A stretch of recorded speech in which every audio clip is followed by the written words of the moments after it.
because the management and transparency is what's very important.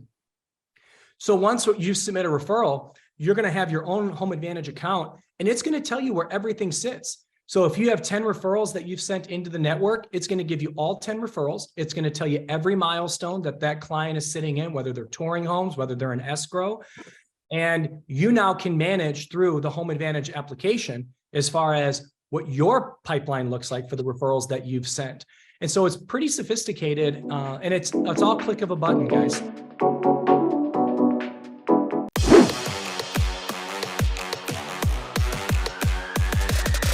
LabCoatAgents podcast. So today I've got a new term that many of you probably are not familiar with, as I was not familiar with it until I was introduced to our guest today. And that word or term is called hypernomics. And here's the most simple way that I'll put it from their mouth. This concept replaces the law of supply and demand with the law of value and demand. And as I was reading through this hypernomics concept and learning a little bit about our guest, Doug Howarth, I was actually struggling to understand how this will apply to real estate. I'm sure it does, and you're going to explain that to us. But Doug, that's really what I want to dive into today, because as I mentioned that in this intro, I think a lot of people are going to look at this and say, okay, what in the hell does this have to do with our podcast, Jeff?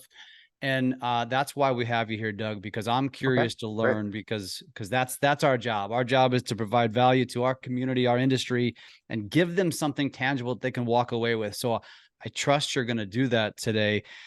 So Doug, welcome to the show. Thank you. Tell us a little bit about yourself. I know you're coming from the West Coast, so tell us, kind of your pathway to where you are today, and then let's get deep into how we can bring value. Okay, sure. Well, I'm living out here in Santa Clarita, California, which is just north of Los Angeles, about 25 miles north. I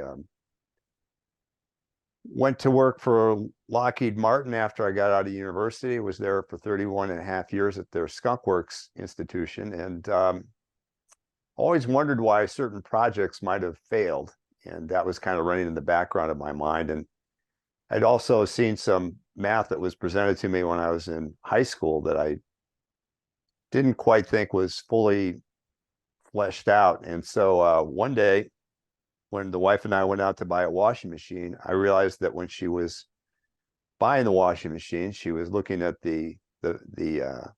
she said, so we stand in front of a washing machine. She says, well, this washing machine is bigger than the one we have at home. And I got to thinking, well, it's capacity versus the price. Now, this relating back to real estate, that might be the square footage relative to the price. Mm-hmm.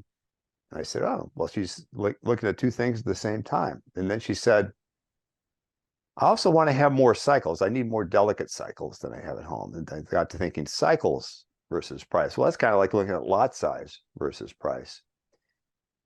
And the model we saw, I liked it, but I liked the one that was just above it. They have different product lines. And we looked at the next one. I pointed it to her, and I said, well, what about this one? She said, well, that's too expensive.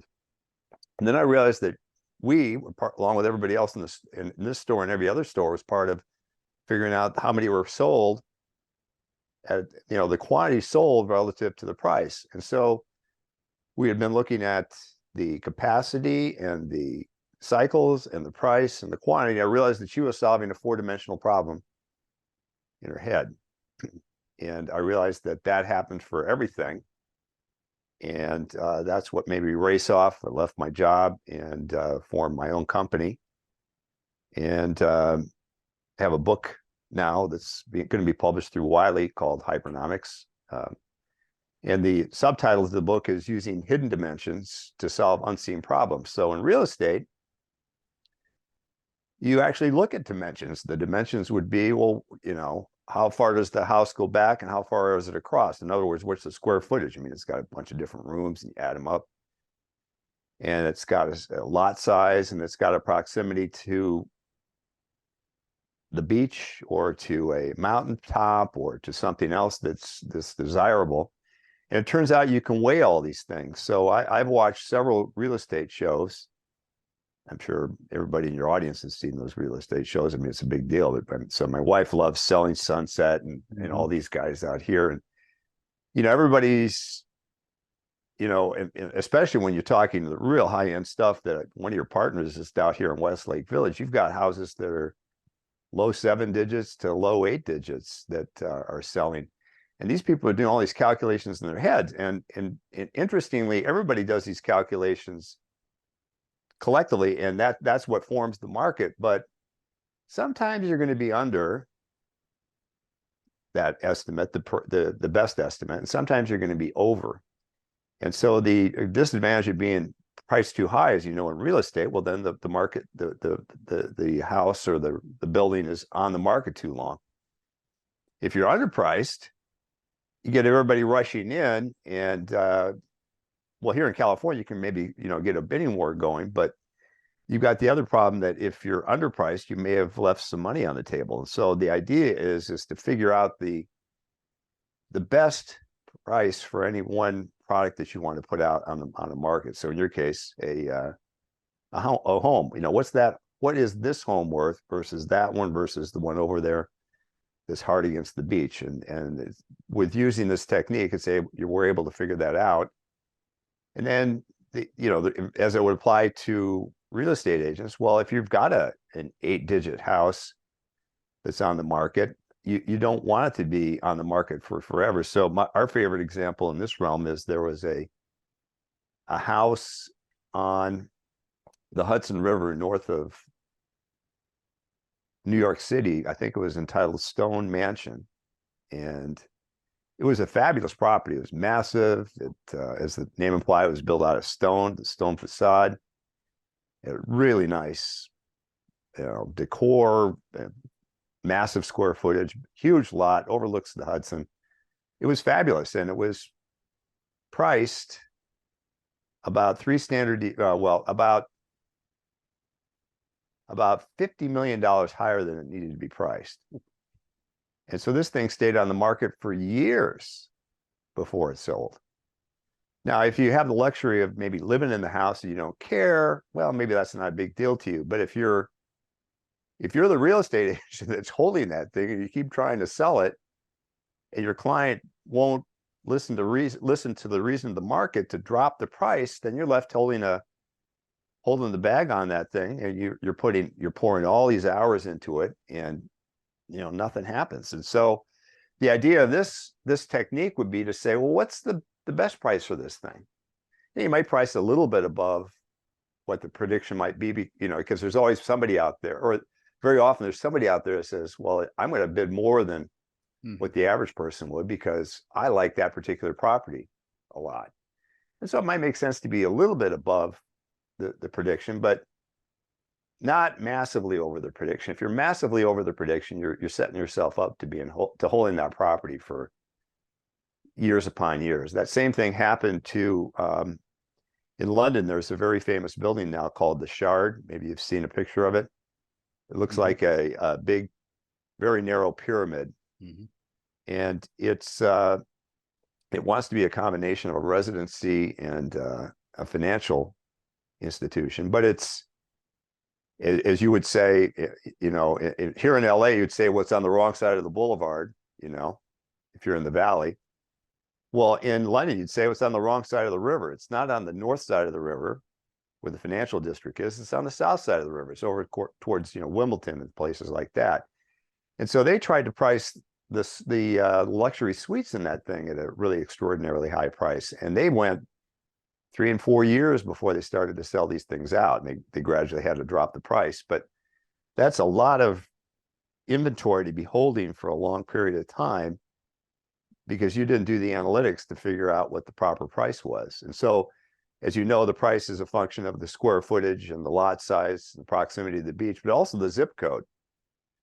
So, the zip code makes a huge difference. If the average income in a zip code is $200,000, all the houses in that zip code will fetch more than houses that have the average income of being $100,000.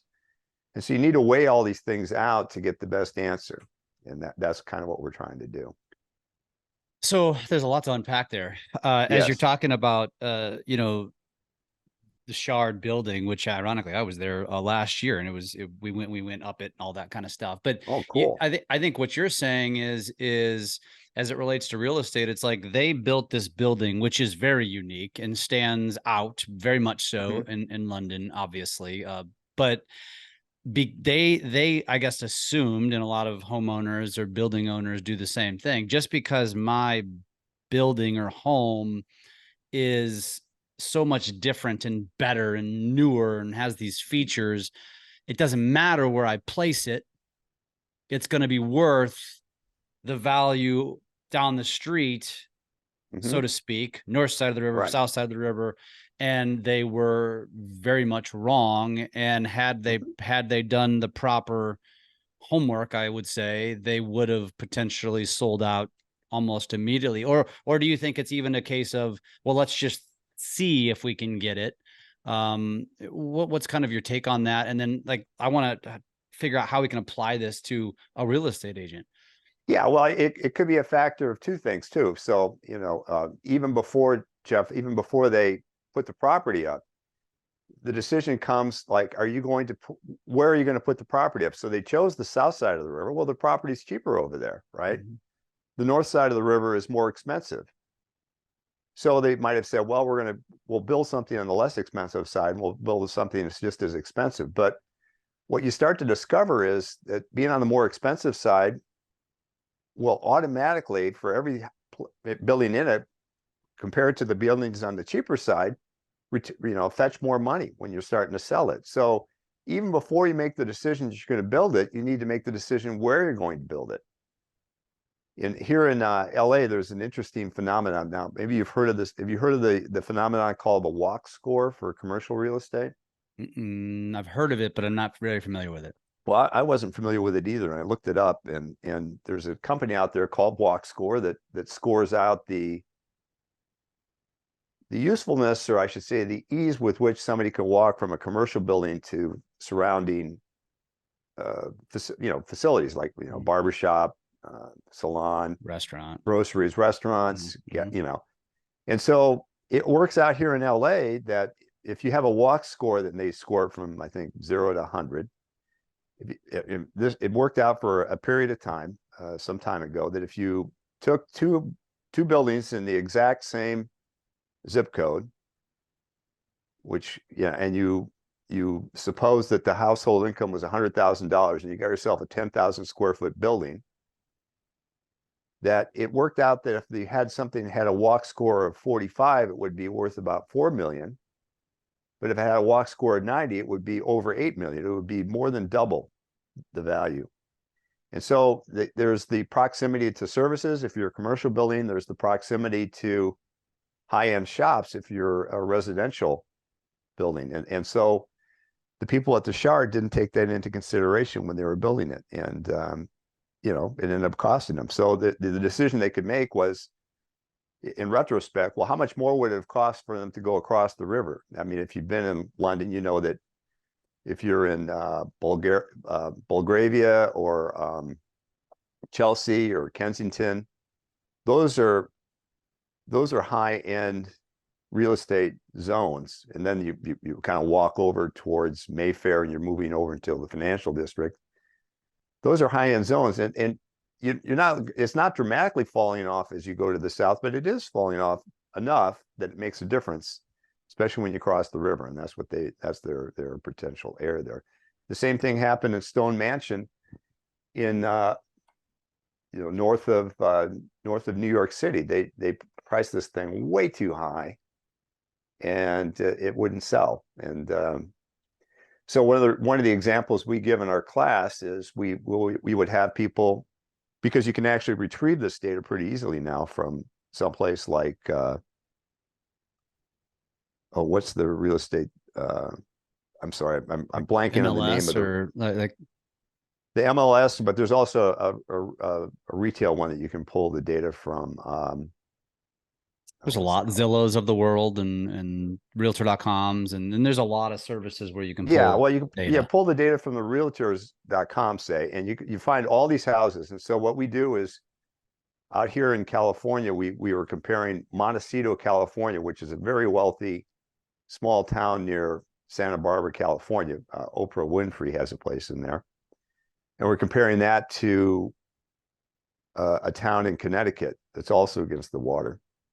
And the town in Connecticut's got ocean views and everything like that, but it's not in California. And so there's a difference between people actually pay to be in a better climate. And so it turns out that the houses in Connecticut are uniformly less expensive than the ones in Montecito, because there's a difference in how people perceive the value of the house based on the climate and where it's located.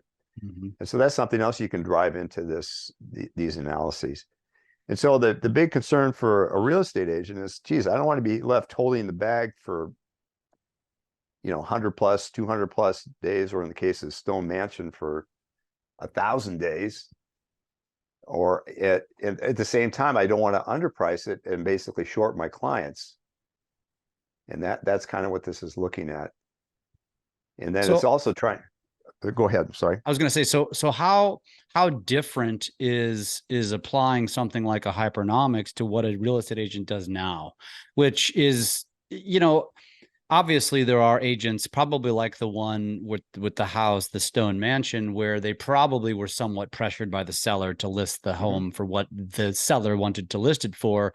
And Sure. the agent chose not to fire back with or counter with the data that backed up what it was worth, because they were afraid they wouldn't get the listing. But in hindsight, does it really matter, because you just spent several years marketing and putting time into listing a home that's never going to sell? That's kind of like, to me, that's real estate 101. And a real estate agent is going to use things through Maris or the MLS that says, we're going to use comparable sales, and it's going to be comparable size and, comparable neighborhoods and these kind of things that are going to help us to determine and establish a fair market value based upon other sales. So how is this different? What is different about this than the way it is done traditionally today? It's basically an extension of what they're doing today. When they're looking at comps, they might look at 2 or 3 or 4 or 5, 6 houses that are nearby, and then try to judge it on that. What this would do is it say, look, everything is a substitute for everything else. And so if you're looking at real estate in Montecito, you don't look for the 5 houses that are close to it. You look at all of Montecito, which has got its population of 10,000. Then you look at Santa Barbara, and you look down at Carpinteria. You look at Santa Barbara going north and west, and you look in Carpinteria going south and east. And you get a bigger database so that you can actually figure out how people respond to the smaller houses away from the beach versus the bigger houses closer to the beach, and also the income thing. You need to have more data injected into your analysis to be actually refine it. So people are on the right path when they look at the comps. That's a completely understandable way to go about it, and you will get relatively good answers, but you can refine the answers further if you get more data behind it. And so when you're talking about some of the prices that are going on out here, it's Zillow. That's what I was thinking. So you get Zillow gives you a Zestimate of what the houses are worth. And Zillow is pretty accurate. So you might retrieve all these prices out of Zillow, and you can actually form a database on that, and then you can work out your price estimate for a new house or whatever house is on the market, using these posted prices for sale for houses for sale. Ideally, what you would do is you get the houses have closed, like the ones that you said for the comps, and you'd go off to a different database for that. But the idea would be that you'd have more data, so that you wouldn't necessarily just point to one house and say, well, I looked at this house over here, it was on the same block, it was 20% bigger, and so I priced this house 20% higher or 20% cheaper. And it's in a zone, but what if you've left out, when you're talking 7 digits, what if you left out a $50,000 or $100,000 difference in the house because you didn't take the time to look at it? And you can get these, if you do the type of analytics that we're talking here, you can get these answers often for far less than the difference between what it is that you received as a realtor versus what you could have received. And that's the idea, is to try to drive the the returns back to the realtor and to the clients to their best possible outcome. Mhm. And that's what you want to be able to do. Well, first thing I have to say is most real estate agents will disagree that estimates are accurate, but it depends on the market. Yeah. Historically, the Zillow is like the big, hairy, ugly animal in the room that no real estate agent likes because it's essentially coming for their job. So I will say that, Sure. Right. but as far as this is concerned, and I'm trying to understand the best way to articulate and use this if I'm a real estate agent, or to maybe add another a bullet in my gun, so to speak. Sure. And Right. and what I'm hearing you say is that you know using the data that most real estate agents are using, and this is a big point for me because I'm a coach on the social media side. It's all about differentiation. And so it's always Sure. like, what are you doing to define your brand, to build your business? And is everything that you're doing basically just lumping you in to the masses because everybody's doing the same thing, which could be said for how real estate agents assess value, which is by using the traditional data points, which is, like you said, it's not wrong and it's necessary, but are you doing enough? Or Right. could you Yeah. do more to when you Right. go and sit down at a listing appointment to really separate yourself from the other agents that they interviewed who said, okay, here's your data points from the Maris or the MLS, here's the comparables, here's why I established the value. But then an agent comes in and says, I'm going to give you all that, but I'm going to show you some other things as well. Am I understanding like that is probably one of the biggest points here? Yeah, that's right, Jeff. You're trying to get more information to given to yourself and to your clients so that you can have them make better decisions and you can improve turnaround time for yourself. So there's going to be, one thing you can work out is what is the optimal time or the optimal amount of days between the listing and the time something closes. Is there some optimal point? I mean, if it closes in 3 days and you had 50 offers and maybe that was underpriced, but if it closes in 5 years and you didn't get one offer, that seems like that's probably overpriced.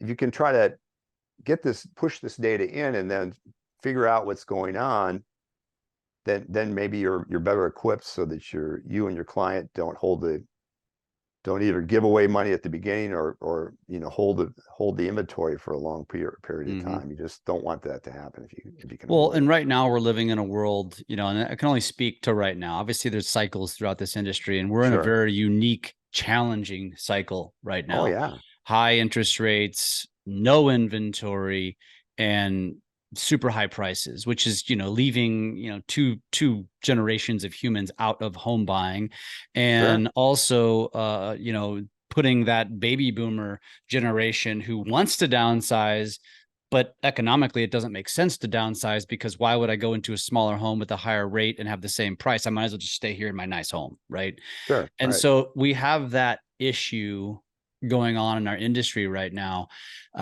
So I can see obviously that the value that I just described, which is, take your research and your data points one step farther when you're meeting with potential clients to really make yourself more of an authority than what you already have. But are there other ways to potentially use that, especially as we're discussing today's environment, to use a principle like hypernomics to somehow grow their business?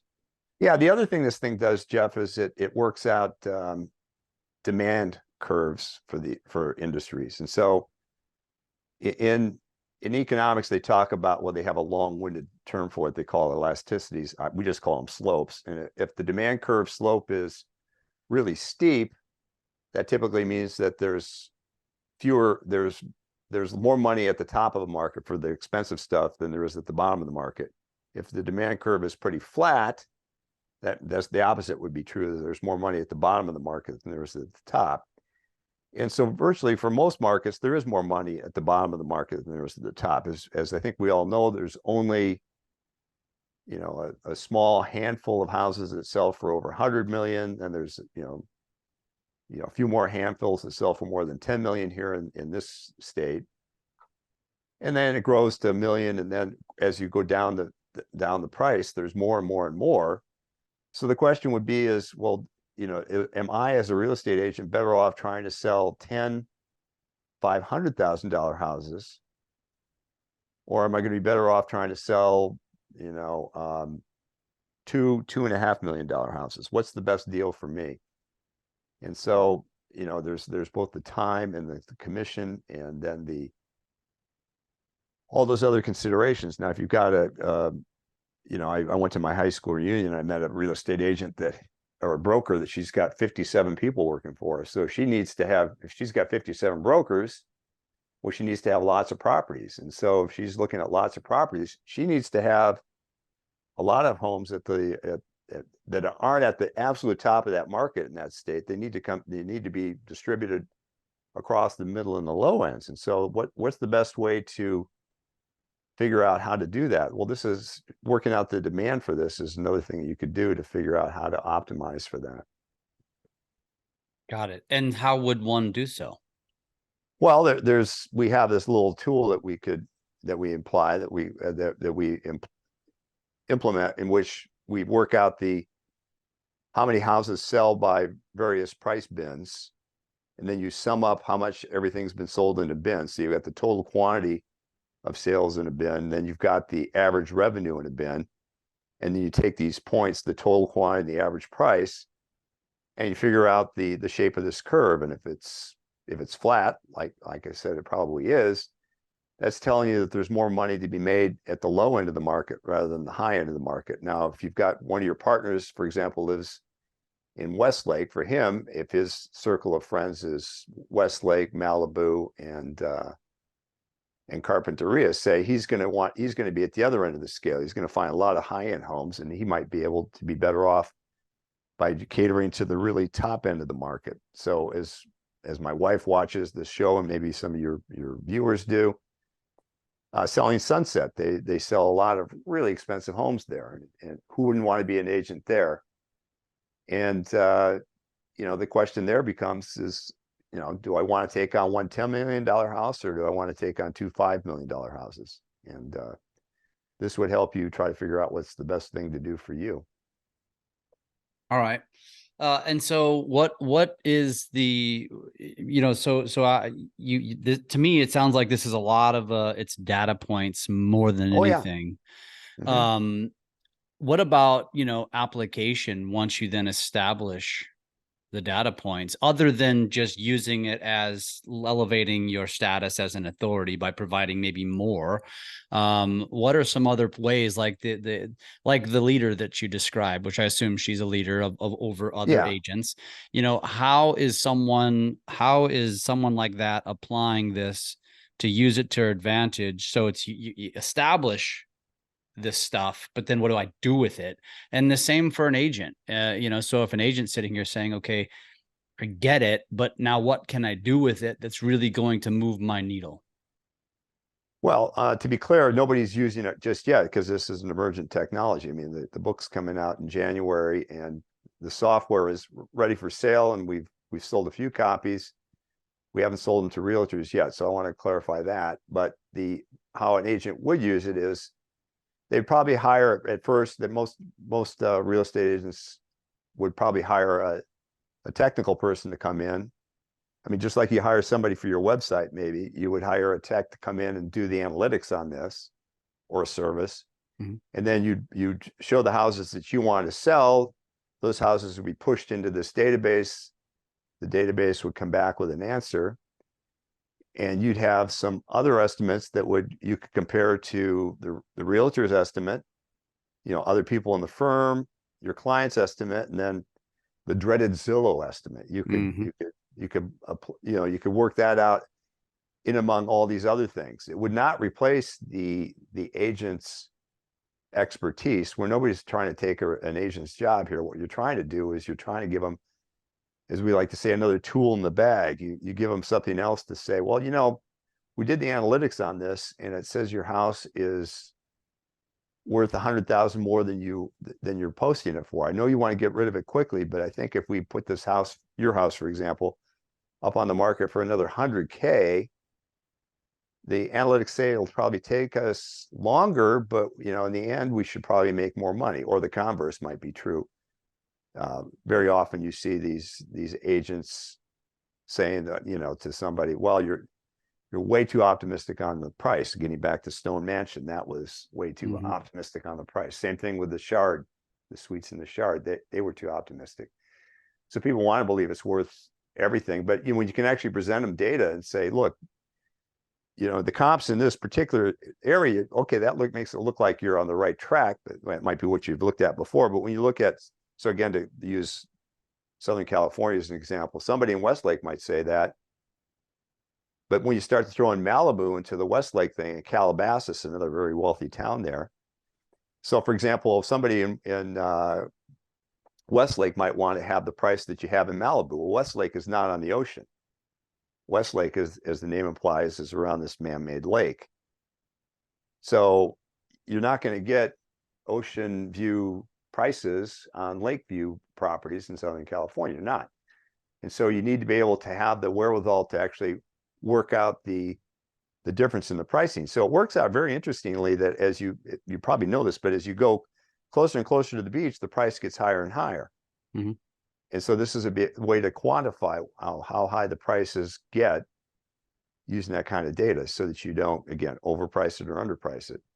So it'd be another tool that the realtor could throw into their collective bag and say, hey, I've got the comps, I've looked at the property, and I've got this extra tool here where I've looked at all the other data that kind of just ferrets out what properties are worth, square footage, the lot size, the newness of the house, for example. And then where the realtor will come in too is the condition of the house. So the one thing that's not usually reflected in what I've seen in how real estate postings is very few people actually address the condition of the house. So this is where the realtor comes into play, is you could have a fabulously, a house that appears fabulous on the internet and not know that it's got a mold problem, or not know that it's out here. We've got termites. You may not know that you have a termite problem, or you may not know that you've got a bad roof. So the realtor is still going to be a key component to all this. And we're not suggesting at any point in time that we'd ever remove that from the realtor from the equation. But part of the equation would include this other bit that would show them what, well, all things, excluded the inspection of the house, indicate that the house ought to be around this price. And then you could add some extra secret sauce to that with your inspections and your observation of how the house is, and put all that stuff together and come up with a price of the house that would be optimal. I see this as a potential additional tool that a real estate agent might want to use, for example, for an agent who's calling on for sale by owners, to where you can take this to that for sale by owner and say, here's the additional data to reflect, and really just make that homeowners think to themselves, oh gosh, if I'm trying to do this on my own without these data points, am I doing myself a disservice? And it just allows you to essentially sell yourself on why they should hire a real estate agent versus trying to do it on their own. Exactly. Yeah. That's a big part of this equation here. Yes. Sure. And I saw some of your other examples too. Like, it made sense. Like, I noticed one of your Instagram posts, for example, showed, two different layouts of a restaurant tables, and why one layout produced 25% more sales versus the previous month, just in simply adjusting. It looked to me like creating more opportunity to seat two-seaters versus having a bunch of large tabletop things. And then there was another one about a misassessment by a private jet that had this estimate on what they wanted to sell, but they completely missed the mark. And I guess that's where I'm struggling, because I can see how this can be so applicable, I guess, from a real estate perspective, other than what I've mentioned, which does make sense. Again, we're all looking for differentiation points. And I think that's the biggest takeaway for a real estate agent, is understanding how diluted our industry really is in so many ways, and what we're presenting to sellers, and how we're marketing and branding ourselves, and using different tools like something like hypernomics to create a differentiation point for what makes you different from what the Yes, seller or the right. consumer is going to hear from every other agent. Yeah, that would be another. You could just basically say, well, we've applied, the MLS postings on this. We've got the things that have been closed. We did the comps, and oh, by the way, we did a hypernomics analysis on this and threw that into the mix. And it's slightly different than the other ones, and we'll tell you why. And that's what you get when you're using this tool, is you get an extra observation on what's going on. So Yeah. that's the point that we're trying to make. Awesome. And so you mentioned that it's really at an infancy. So if somebody is fascinated with this kind of stuff, or is curious to see, how much additional value it can bring to their business, when is that rolling out, and how can they access it? Well, we've got the software is technically available for sale now, but what we're going to do is we're going to start forming classes here in a couple of months. In the meantime, what somebody could do is they could write me, or they could write the company. There's the info at hypernomics.com. They could write to that, or they could write to me directly, D Howarth, DHOWARTH at hypernomics.com, HYPERNOMICS.com, and we could give them some information. I hadn't thought this through, but just like people are putting together services for the postings, it sounds like what somebody needs to do is to download the software, create a service that uses the software to analyze the market, and then push the data out into the public. So What is the software cost? Like, give somebody an idea of what they can right expect. now it's $1,995 per seat per year. Per year. So you're talking about $100 a month, essentially.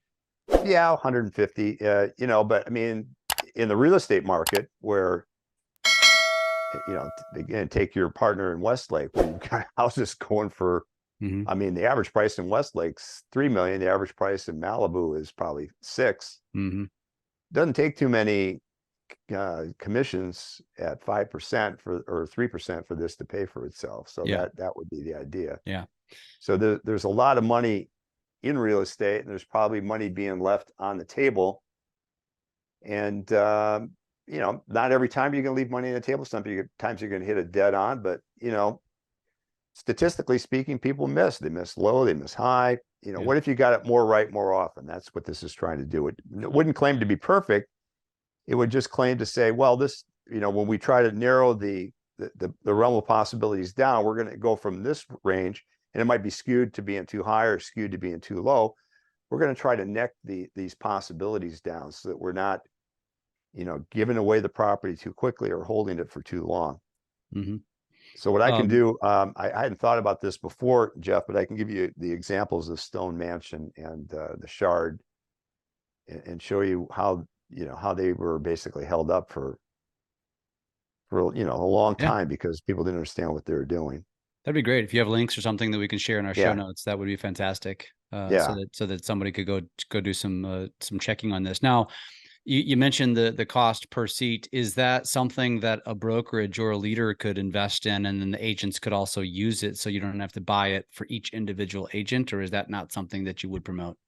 Well, typically I think what we would do, I don't know, we haven't thought that through. I guess, if you could have an agent at a brokerage understand how to use it, they take the class. There's a class that would be, the interesting thing about the class is it not only teaches the mechanics of the software, but the theory of hypernomics is it basically replaces most of modern economics. So there's a whole, what amounts to a college class that's, in fact, Wiley, my publisher, is promoting this as a textbook, so it's going to be used for college classes. So in advance of somebody actually using this, they have to get the theory of hypernomics, the application of the software, and then they go off and they use it. So anybody that wants to take the class and acquire the software. I mean, you could have one person at my brokerage, my friend that owns the brokerage up in Washington State. She could send a realtor down or a tech down into the class that he or she could take the class, buy the software, and then for a little less than $2,000 per year, they'd be off to the races, doing these analytics.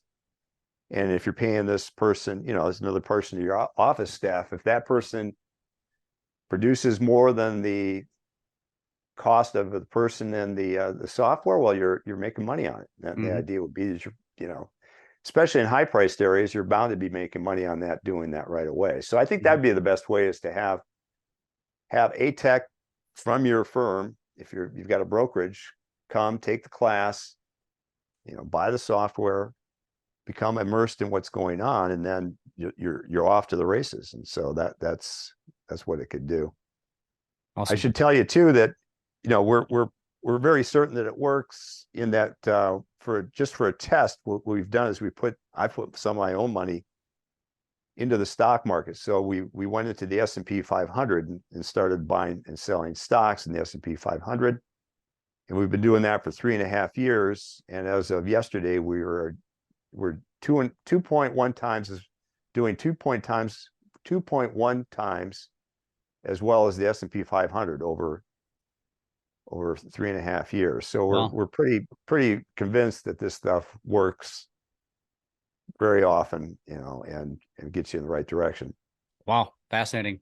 And the website too, I don't think you mentioned that, is hypernomics.com. It's hypernomics, hypernomics.com. Right. So you can go learn. There's a lot to learn. There's a lot on the website that you can grab from that. And there's contact info there as well. Sure. Doug, is there any parting thoughts that you would have for our audience? No, but I want to thank you very much for having me on the show, Jeff. It's been my great pleasure. I really think that real estate is an area in which hypernomics will naturally gravitate to. There is a cost to understanding the theory and getting it up and running. But once you've got this up and running, I'm sure that it's going to pay for itself in brokerage houses across the United States and then the world. So I think this is one of the places that it's most applicable to. So awesome. Yeah. Hopefully we're at the forefront of that happening, and some of our listeners can see the value and are interested in checking this out more. So, Doug, I appreciate you sharing your time and your knowledge with us and your story with us. And we look forward to watching your journey. All right. Very, very good, Jeff. Thanks again so much for having me. I really had a good time here. Thank you. Bye.